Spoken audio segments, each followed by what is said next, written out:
Sukad pag grade 3, hilig kong magbuhat og mga props sa mga cater, ma'am. Sa mga eskwelahan niya. Pag high school na to, ato na akong nag-focus sa kuan sa painting.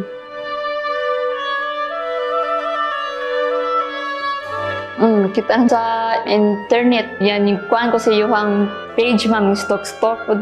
Nagduha dyan ko kung apil ko or dili. Push ko sa kung igsuon, ma'am, nga tungod po na si Steve akong inspiration sa mot. Na amis ko pag kuan ni Sir Steve siyang kibuhat, anak ko, hala, kanindot, abi, uy, kalang.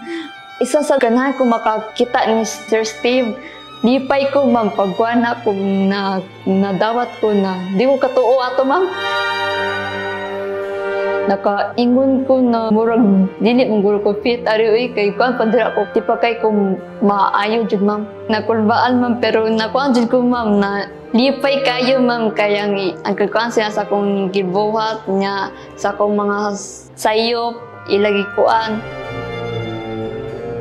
Hilig manggod ko og kuan, ma'am, pud kailang history siya, ma'am, nga basa-basa lang ko, ma'am, pa. Kamay ra ang nakakuan ni Antonio Picafetta jud, ma'am, sa Pilipinas. Ila naman gud nakuan, ma'am, kay si Magellan og si Lapu-Lapu sa pag-away niya. Siya jud nag-discover sa history jud, ma'am, sa tuwas.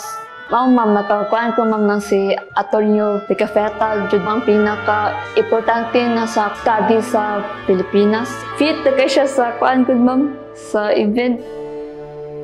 Pahalag kapoy, ma'am, pero nalingaw na ako sa kong kibuhat kay ako aman dyan ng ability, ma'am, na ako'y potential na mahimo og designer.